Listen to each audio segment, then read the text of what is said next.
Amém? Vamos começar lá em Efésios capítulo 3, eu quero ler alguns versículos e depois nós vamos discorrer aqui. Efésios capítulo 3, versículo 20 e 21.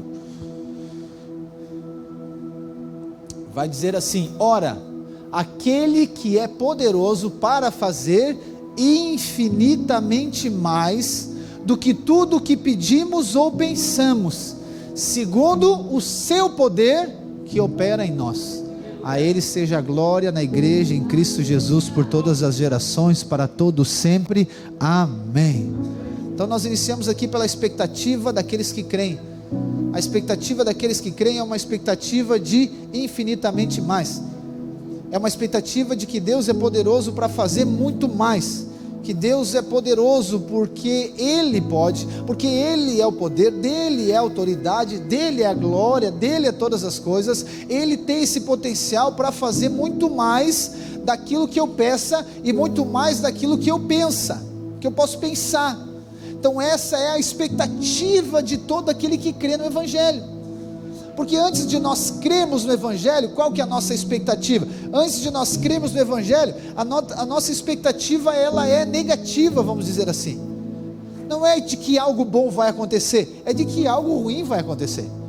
Então você já acorda pela manhã esperando a próxima bomba, não é assim?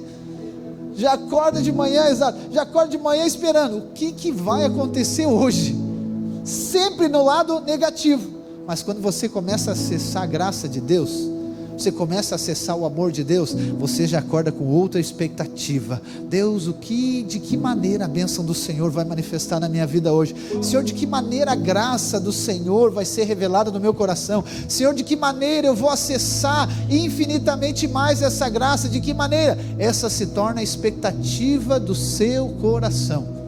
E aí você agora, nós somos encorajados pela palavra de Deus a vivermos com essa expectativa. Só que essa expectativa não está ligada a uma esperança simplesmente, né? A palavra expectativa ela está junto com o aspecto de esperança, eu esperar acontecer. Só que a expectativa bíblica e a esperança bíblica, ela está ligada à fé. Não há um evento simplesmente que quem sabe irá acontecer. Quem sabe Deus na sua bondade, em algum momento da minha vida Ele possa me abençoar. Quem sabe Deus em algum momento Ele olhe para mim, para o meu sofrimento e me abençoe. Essa é uma esperança que não é bíblica. Essa é uma expectativa que não é daqueles que creem. Aqueles que creem, eles creem que os olhos do Senhor estão voltados para Ele. Ele crê que os ouvidos do Senhor estão inclinados para os justos, como fala lá em Salmos. Ele crê que o Senhor está guardando a entrada dele e a saída dele. Ele crê que já está na posição de bênção, ele já está na posição de favor. Então a expectativa dele está ligado a essa esperança. Ele está esperando algo de bom acontecer. Mas por que ele espera algo de bom acontecer? Porque algo já aconteceu há muito tempo atrás. Lá em Hebreus, pode projetar Hebreus 11:1 também, vai dar o conceito de fé. A fé, preste atenção, isso é ao conceituar a sua vida. A fé está ligada àquilo que já aconteceu. A fé nunca está ligada àquilo que vai acontecer. O que está ligado ao que vai acontecer é a esperança. Mas acompanhe aqui o raciocínio. A esperança bíblica está ligado à fé, aquilo que já aconteceu. Então não é uma esperança no aspecto de ilusão, não, é uma esperança baseada na fé. Olha o que diz Hebreus capítulo 11 versículo 1. Ora, a fé é a certeza de coisas que se esperam. Olha só. E a convicção de fatos que não se veem. Então a fé é a certeza de coisas que se esperam. É uma convicção. Então, ou seja, viver pela fé, na graça de Deus, no favor de Deus, é viver crendo, esperando que algo vai acontecer, mas porque algo já aconteceu há 2022 anos atrás. Então a minha fé não está nas circunstâncias, a minha fé não está naquilo que eu estou vivendo hoje, no desafio, na crise, não, a minha fé está na obra consumada do Calvário, e quando eu olho para lá, ela gera o que em mim? Gera uma expectativa. E agora eu e você somos encorajados a viver com essa expectativa de viver a vontade de Deus, de viver o propósito de Deus. Mas quando nós falamos aqui de graça, e de acessar ela pela fé, e de ficar esperando ela, por vezes, né, a graça para você, ela é, ok, talvez um conceito somente, ou ela é um ensino, ou a graça de Deus está ligada a somente coisas boas que vão acontecer, ou ainda, coisas que geram conforto para você. Então por vezes eu e você temos dificuldade de ver graça nos desafios, eu e você temos dificuldade de ver graça nas circunstâncias aparentemente desfavoráveis, porque nós achamos que graça está ligada ao aspecto superabundante, mas há grandes coisas que vão acontecer, há um evento muito grande.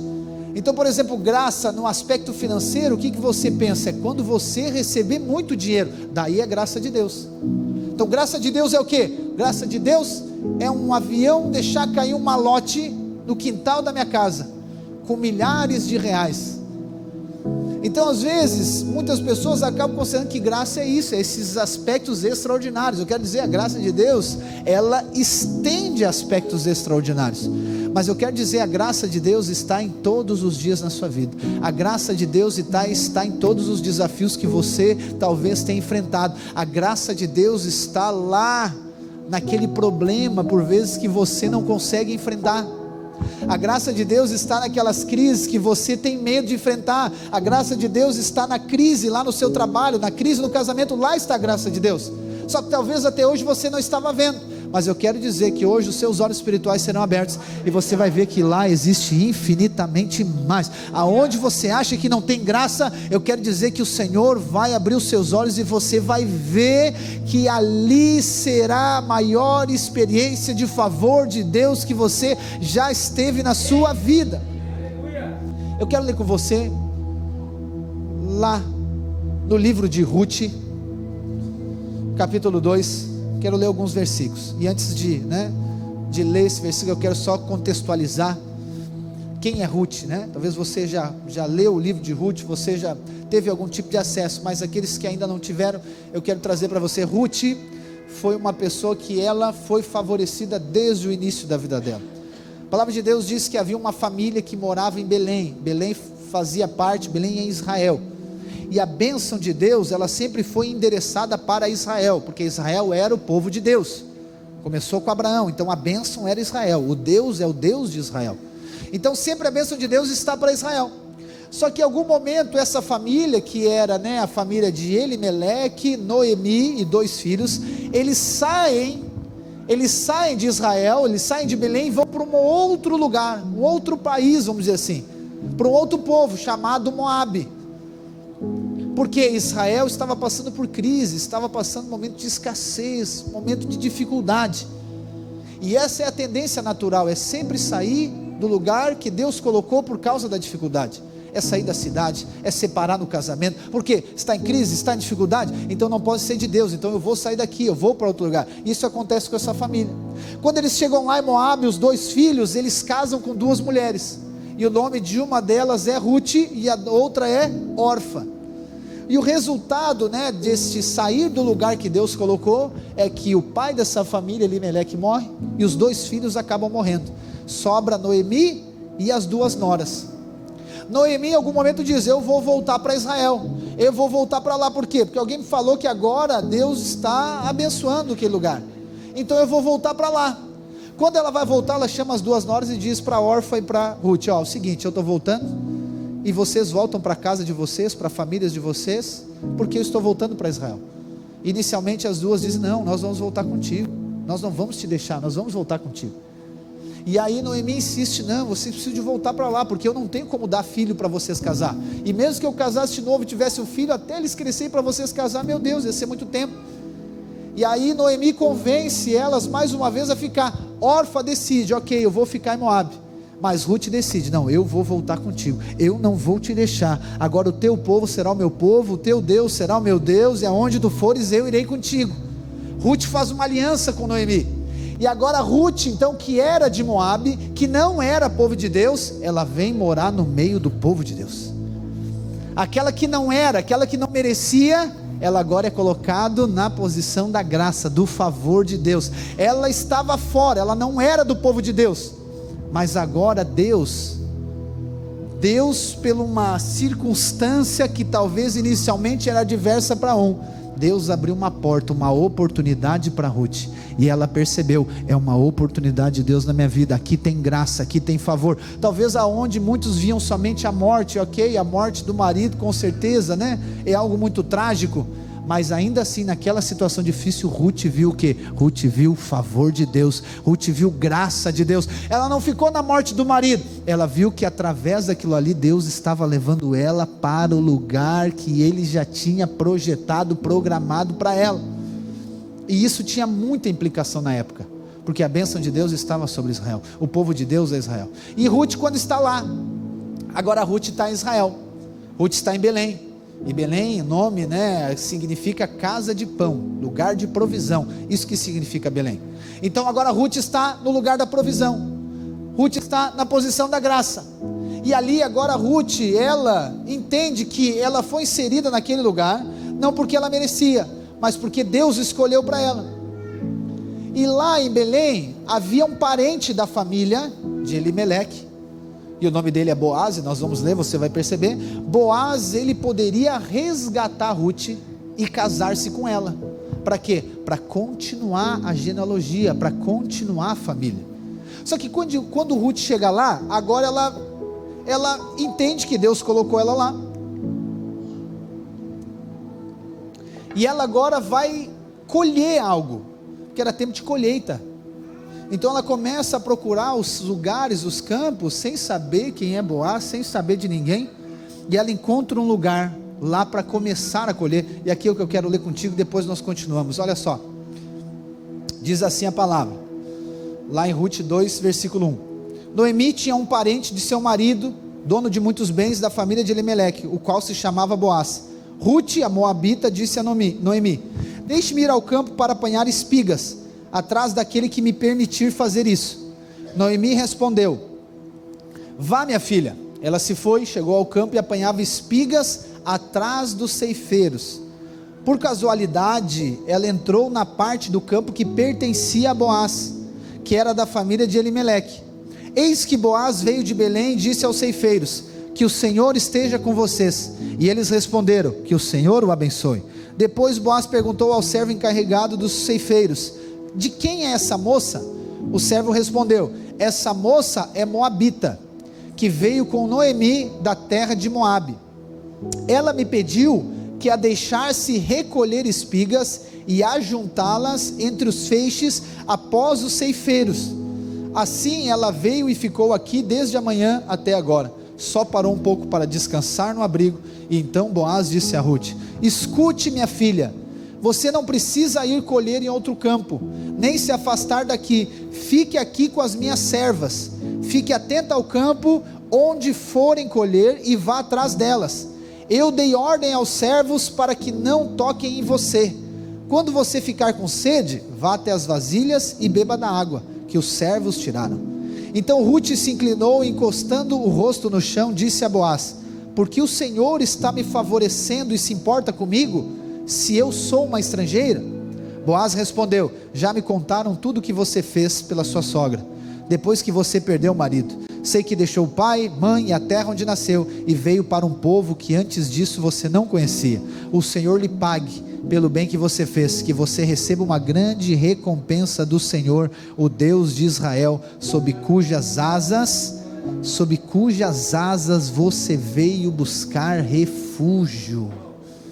Irmãos, olha só essa história aqui, ela é fantástica. Como eu falei para você, Ruth então sai de Moab e ela vem para Israel. Quando ela vem para Israel, a palavra diz que ela vai procurar um campo para colher. Só que é o seguinte, ela não é alguém que foi contratado para colher.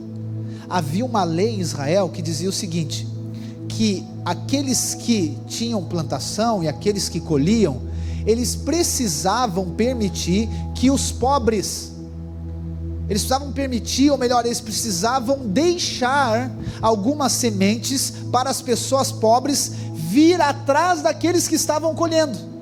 Então olha só, está acontecendo uma colheita, há pessoas contratadas para colher, e a lei dizia o seguinte: não pode colher tudo, precisa de deixar algum resto, e esse resto é para os pobres vir. Então olha só, na terra ali de Boaz, o pessoal está colhendo, existem servos contratados para colher, o pessoal está colhendo, e aí Ruth vem atrás, colhendo a sobra da colheita. E aí você diz: pastor, mas onde é que tem graça de Deus aqui? Onde é que tem graça? Imagina, ela está pegando a sobra. É que esse é o nosso problema às vezes, irmãos.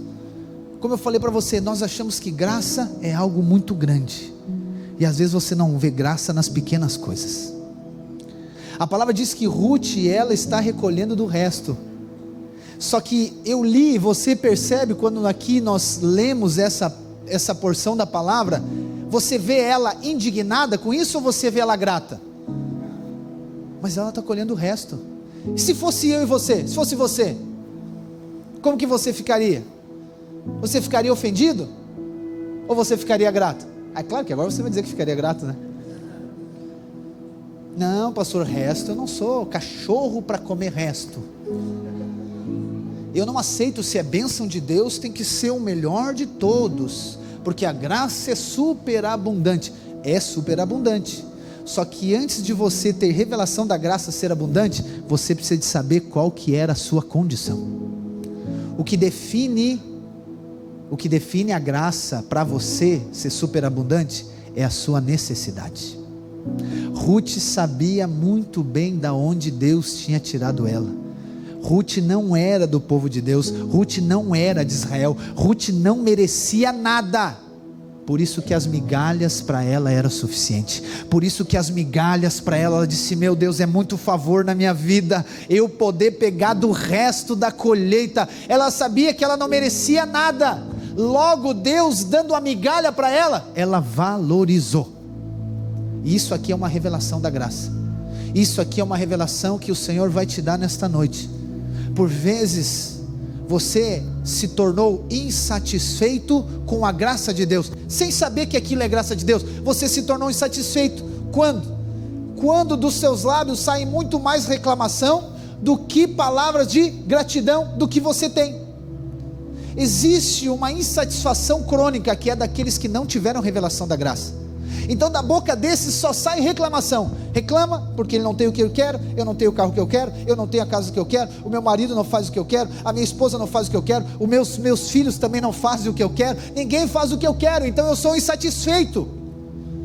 É aquela criança, né? Aquela criança que quando a mesa está servida, a mesa está posta, ela não gosta da comida porque tem o que? Temperinho verde. E aí a gente sempre brinca, né? Nunca passou fome na vida. Isso eu quero, isso eu não quero, isso eu quero, isso eu não quero. Você que passou algum tipo de dificuldade financeira, até quase passar fome, como é que você fica diante de uma situação dessa? Não dá vontade de avançar? Pode ser sincero, eu sei que dá vontade de avançar, porque aí ela tem poder de escolha, então agora ela pode escolher, logo ela não valoriza o pouco. Ela não valoriza o pouco que tem. Por quê? Porque a graça então para ela se tornou vã, ela não valoriza, ela está recebendo como a criança. Vamos ficar aqui no exemplo da criança. Como a criança, o que ela fez para receber a comida? Nada, ela simplesmente é filho, ela foi colocada na mesa, só que ela ainda não entendeu essa posição que ela recebeu de graça. Então ela só fica reclamando, ela reclama disso: eu não gosto disso, eu não gosto de cebola, eu não gosto de tomate, eu não gosto de tempero, eu não gosto desse aquele, eu não gosto daquele, eu não gosto. E aí o pai e a mãe vão lá fazendo o que, né? Pega lá, mistura tudo. Não, a mãe tira para ti, vai lá e tira a cebolinha, tira o negócio, tira tudo, pega a colher e faz o que? Não quero. Filho, come, é bom. Tá. Daqui a pouco eu não quero. O motor do aviãozinho vai ficando mais pesado, né? Eu já quieto, não vai comer nada, não é assim que funciona? É porque não valoriza. E eu quero dizer para você, Deus trouxe você hoje aqui para que os seus olhos espirituais sejam abertos, para que a partir de hoje você comece a valorizar aquilo que Deus já deu para você. Não é aquela história também que vai dizer para o filho, né? Às vezes eu brinco com os meus filhos, quanta criança não tem pai nem mãe, não tem um prato de comida na mesa, não tem isso, não tem aquela história que todo pai fala para o filho, não é assim? Mas é a realidade também, entende? Mas também isso é uma ladainha que não vai gerar fé nele também, entendeu? É na base da ameaça, ele vai comer porque você quer que ele coma, mas não porque ele valoriza alguma coisa, vai estar sendo levado a fazer algo, entende? Não funciona assim com Deus. Deus não chega para você e diz assim, né, você estava lá, né, você sabe quem você era antes, você lembra o que você fazia antes de conhecer a mim, a cruz, eu lembro o que você fazia. Deus não faz isso, mas eu e você podemos fazer, assim como Ruth fez. Ruth, eu creio que quando ela viu aquilo, ela viu uma oportunidade de Deus, ela disse, é a sobra da colheita, eu vou entrar nessa oportunidade de graça, eu vou entrar nisso aqui, porque eu não tinha nada, eu não era povo de Deus, eu estava afastado de Deus, eu adorava outros deuses, mas agora eu estou aqui em Israel, eu estou em Belém, na casa de pão, na provisão, então até a migalha em Belém para mim é suficiente. Então por vezes eu e você precisamos de fazer isso, é lembrar de onde Ele nos tirou, é de lembrar de onde o Senhor nos libertou. Efésios capítulo 2 diz que eu e você estávamos mortos os nossos pecados e delitos, mas Ele nos deu vida no Filho. Eu e você estava morto, eu e você nunca merecemos nada, eu e você na verdade merecíamos a condenação, eu e você merecíamos a morte, mas Deus olhou para mim e para você com olhos de graça, com olhos de favor e disse, eu vou te tornar meu filho, eu vou te perdoar, eu vou te tornar aceito. Oh irmãos, isso aqui guarda o seu coração, de se tornar um insatisfeito com a graça de Deus, independente da circunstância, porque existe essa graça que eu falei, que é das migalhas, que é das pequenas coisas. Tem uma outra passagem que eu quero ler com você, que fala sobre isso, que está lá em Mateus capítulo 15, versículo 21, quando eu e você temos a revelação, de que as migalhas são suficientes, pronto, você começou a acessar a graça de Deus.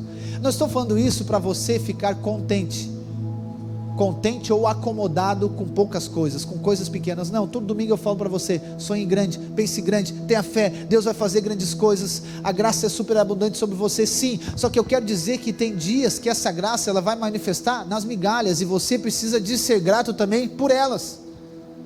Tem dias que as coisas não vão acontecer como você quer, não vão acontecer do jeito que você quer, mas você precisa de perceber que quem tem a necessidade somos nós, não é Deus.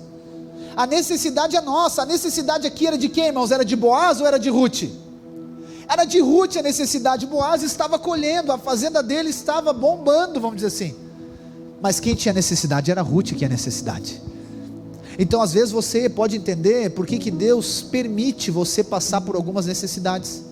Não é para que você fique triste, abatido, você fique chateado, não, é para que você entenda que somente Ele pode suprir a sua necessidade, é para que você recorra somente para Ele. Talvez você já recorreu para um tanto de coisa, para um tanto de maneiras naturais e humanas, e Deus reteu aquilo de você, e você agora não sabe mais o que fazer. Eu não sei mais para onde ir, eu não sei para que lado eu vou, eu não sei o que eu faço, porque a minha empresa não avança, o meu casamento não rompe, eu não consigo avançar, minha vida eu não consigo, é sempre uma escassez financeira, é sempre tribulação, é sempre guerra, é sempre tudo. Eu quero dizer, é Deus aqui, Deus está provocando uma necessidade dentro de você, através das necessidades exteriores. Para quê? Para que em algum momento você recorra a Deus, porque talvez se estivesse tudo bem, se estivesse tudo certo, você não ia recorrer a Deus. Se estivesse tudo certo, você mesmo ia fazer. Se estivesse tudo certo, você não ia se importar com aquilo. Mas quando algo não está acontecendo como você quer, eu quero dizer, é Deus chamando a sua atenção, não para prejudicar você, é porque Ele tem infinitamente mais daquilo que você está vivendo. Vamos lá então, Mateus capítulo 15, versículo 21 diz assim: saindo dali, Jesus foi para a região de Tiro e Sidom, e eis que uma mulher cananeia, que tinha vindo daqueles lados, clamava: Senhor, filho de Davi, tenha compaixão de mim, minha filha está horrivelmente endemoniada.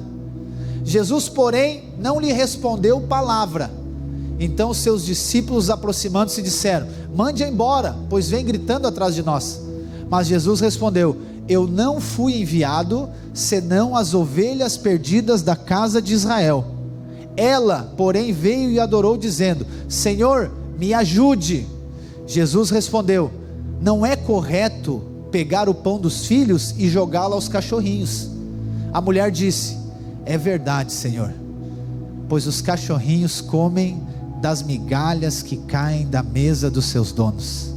Então Jesus exclamou: mulher, que grande fé você tem, que seja feito como você quer. E desde aquele momento a filha dela ficou curada. Nós temos uma mãe desesperada aqui. Nós temos uma mãe desesperada, nós temos uma mãe que não sabe mais o que fazer. Talvez ela tinha tentado de diversas maneiras, resolver o problema da sua filha. Ela tentou buscar ajuda em todos os médicos, em todas as coisas, e não resolveu. E ela ouviu falar que havia Jesus, alguém que estava curando, alguém que estava libertando as pessoas. Só que da mesma maneira que Ruth não era de Israel, ela também não era de Israel, ela era cananeia, não era do povo de Deus. E ela vem clamando atrás de Jesus, pedindo: a minha filha está doente, eu preciso de ajuda. Jesus sequer nem olha para ela, Jesus não fala nada para ela. Jesus responde aos discípulos que dizem: Jesus, quer que a gente tire ela daqui para parar de perturbar? Aí Jesus diz não, e Jesus fala para eles. Jesus é o seguinte: eu vim para a casa de Israel, eu vim para Israel, ou seja, a provisão é para Israel. E aí ela continua clamando, ela continua pedindo ajuda, Jesus, eu preciso de ajuda, a minha filha, eu preciso que o Senhor me dê uma palavra, eu preciso que o Senhor cure ela. Aí Jesus diz: olha, é o seguinte, eu não posso tirar o pão da mesa dos filhos e dar para os cachorros. Irmãos, Jesus chama essa mulher de cachorra.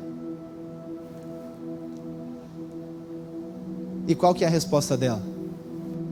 É, Jesus, é verdade. Só que é o seguinte, até das migalhas dos cachorrinhos se alimentam. Como que seria você diante disso?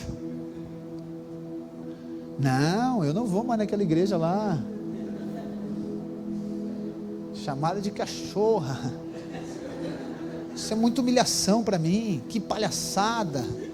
Sou crente, mas não sou palhaço. Eu até estou precisando de ajuda, mas eu não vou me submeter a isso. Eu até preciso de ajuda, mas se não quiser também me ajudar, eu vou procurar ajuda em outro lugar. Vou pagar um médico particular. Só que a necessidade era de quem? Era de Jesus? A necessidade era dela. E ela estava desesperada a ponto de Jesus chamar: eu não posso dar pão para cachorro, eu dou só para filho. Ela era filha?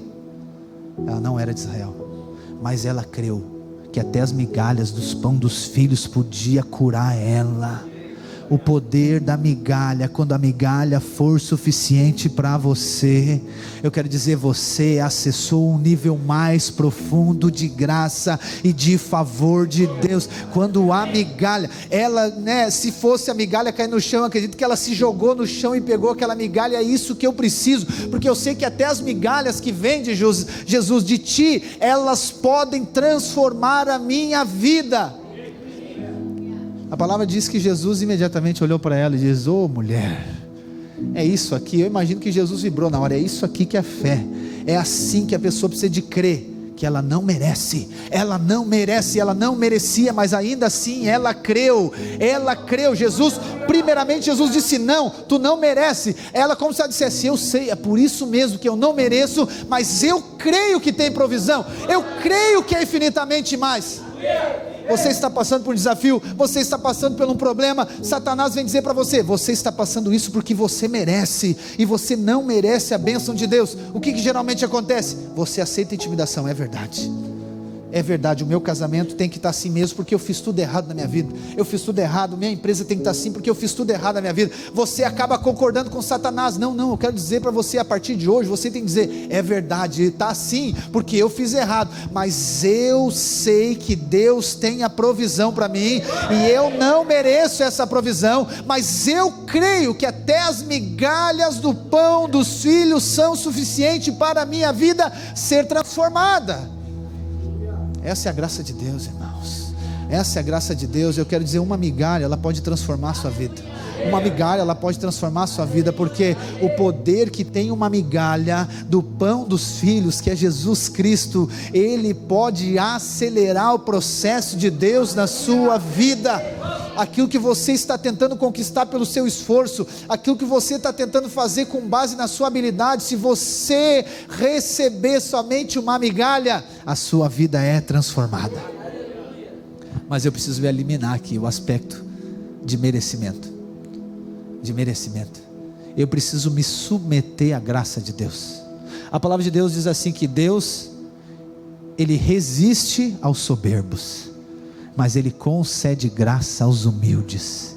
Aqueles que são humildes, aqueles que se humilham diante de Deus. Senhor, eu estou precisando de ajuda. Senhor, o meu casamento, eu preciso do Senhor na minha casa. Senhor, eu não sei mais o que fazer na criação dos meus filhos, eu preciso do Senhor. Eu preciso no meu trabalho, na minha vida. Senhor, eu preciso do Senhor. Eu preciso de uma direção sua, eu preciso da provisão do Senhor. Eu não sei mais o que fazer. Quando você chega dessa maneira diante de Deus, ele vai estender favor para você. E quando ele estender favor para você, talvez inicialmente, como Ruth, ele permita você colher atrás daqueles que estão colhendo, você pegar somente a sobra. Só que só a sobra já é suficiente. A história de Ruth depois, acontece que Ruth, ela é considerada como uma serva agora de Boaz. E o final da história é que Ruth casa com Boaz. Mas se Ruth lá no início não tivesse aceitado as migalhas, será que ela tinha casado com Boaz? Está entendendo? A palavra de Deus diz que se você é fiel no pouco, você será colocado no muito. Não, a graça de Deus é só muito. É muito, irmãos. Uma gota d'água, ela é muito quando você está seco. Algo muito pequeno é demais para aquele que não tem nada. 1 centavo é muito dinheiro para aquele que não tem nada. É assim que eu e você temos que chegar diante de Deus. Nós não temos nada, Senhor. Senhor, eu não tenho nada, não tem bem algum em mim, eu não tenho nenhum mérito, eu não tenho nada que possa agora oferecer para Ti, eu não tenho nada. Quando Ele libera uma migalha, você se torna enriquecido. E se você quer desfrutar do infinitamente mais, comece a valorizar o que Deus tem colocado na sua mão. Comece a valorizar. Pastor, mas eu quero mais. Ok, o querer mais é de Deus. Como nós lemos, Ele faz infinitamente mais do que você pensa e pede. Só que Ele faz com base na fé, na sua fé, na graça dEle. Ele não faz o quanto que você pede. Diz, sem você pedir, é muita graça. Sem você pensar, Ele te dá. Mas quando você valoriza o que já tem. Portanto, não despreze a graça de Deus na sua vida, não despreze o que você tem. Pastor, mas está desafiador demais o meu casamento, está desafiador demais a minha empresa. Levante-se em fé nesta noite, nós vamos orar com você daqui a pouco. Levante-se em fé nesta noite e diga, Senhor, eu sou grato pela graça de Deus na minha vida, eu sou grato pelo meu marido, eu sou grato pela minha esposa, eu sou grato pelo meu trabalho, pela minha empresa, eu sou grato pelos irmãos, pela igreja, pela Tua palavra. Eu sou grato por aquilo que o Senhor já tem colocado sobre a minha vida. Eu sei que isso é só o início daquilo que eu ainda vou desfrutar, mas eu decido nesta noite ser grato e desfrutar disso. Você vai desfrutar infinitamente mais.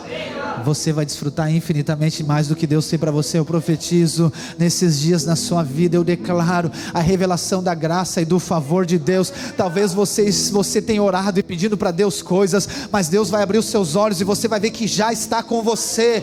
Já está com você. Podem ser migalhas, mas essas migalhas são suficientes para a graça ser superabundante na sua vida.